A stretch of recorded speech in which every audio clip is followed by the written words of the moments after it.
Lonzo Ball has looked different this year. Okay, not that. This. You're so good! And LeBron's had a lot to do with that, but how? It's time to break down LeBronzo. What is up, dudes, dudettes, ballers, players? It's your boy MJ. It's been really interesting to see Lonzo and LeBron play together and to see the development of both, so I want to break down why Lonzo is playing better and why they work well together. And college finals for me are now finally over, so now I can give y'all way more breakdowns, more origin, and savage stories. I didn't get to upload this much this week because honestly I didn't have time and I didn't want to give y'all bad content, but now I have way more time and I'm going to be putting it into giving y'all better videos and more videos, so stay tuned for that. I'm supposed to make a joke about Lonzo for likes right now, but he's been playing decent, so I guess don't hit the like button. And let's get into it. Lonzo Ball has been inconsistent offensively. We're going to talk about his defense too, but first, the offense. There have been times where Lonzo has looked like a budding star and other times where he just looks out of place on an NBA court. The Lonzo-LeBron dynamic is an awkward pairing. In the beginning of the season, you could see Lonzo just not knowing what to do on the court with LeBron and LeBron not knowing how to utilize Lonzo. At first, Lonzo was being relegated to being a spot-up shooter, and while he was actually somewhat adequate at that, it wasn't who Lonzo was and it was limiting what he could bring. Lonzo for the first couple of games in the season was shooting 39% from 3, which I think was surprising and to me was definitely not sustainable. If he continued shooting at that rate, he would have to shoot contested shots, which I'm just unsure if Lonzo has changed his form enough to do that. I broke down his new form a few months ago and the changes he made were small but meaningful. Now we see Lonzo Ball actually dunking the ball. It's not like we saw that in UCLA. Apparently he just lost his ability to dunk when he came to the NBA and recently relearned how to dunk.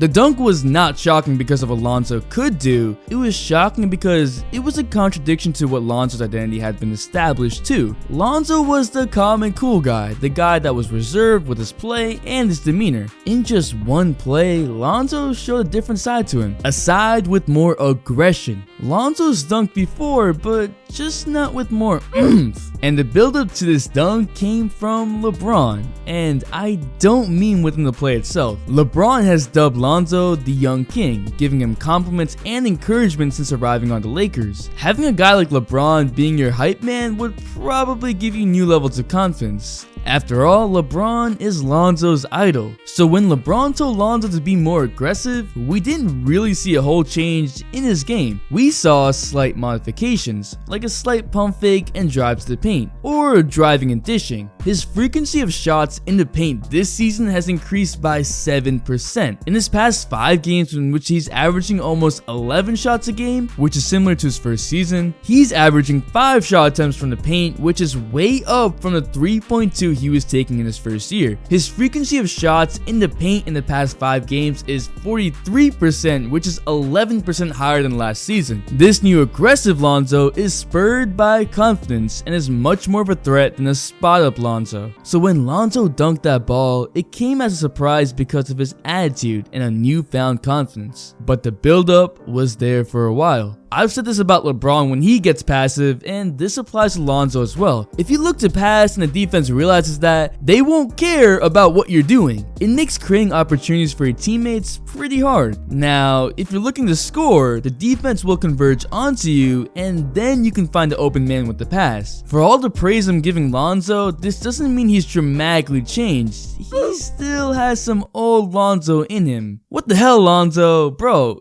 you were open. Lonzo is a gifted passer, but the UCLA Lonzo creates opportunities, and he's starting to do that again, even when it leads to this.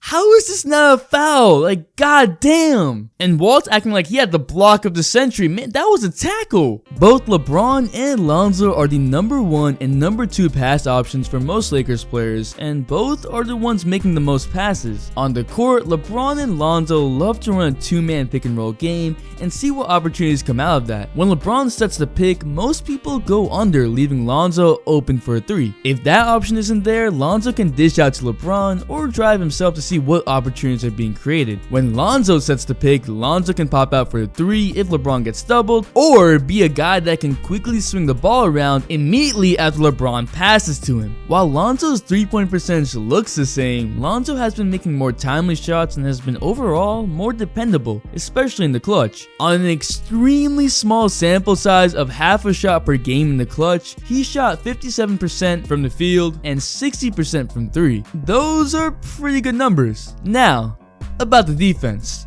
Yeah, that defense has been good. I've said this last season in my videos about Lonzo and said that his defense is solid, even though that was supposed to be a weakness coming into the NBA. Now more people are starting to realize that his defense alone has warranted more minutes on the court. With Rondo's presence and without Rondo himself taking up minutes, Lonzo gets a veteran savvy guy giving him knowledge on how to play on both ends without losing minutes. He has been able to stay in front of guys, use great footwork, and use his length to bother shots. His defense isn't really a byproduct of having LeBron in the Lakers, but it had to be mentioned. So that's why Lonzo's playing better. His stats might all be down, but Lonzo has been a much better player. And this is the LeBron I want to see on the Lakers. LeBron as a mentor is so valuable.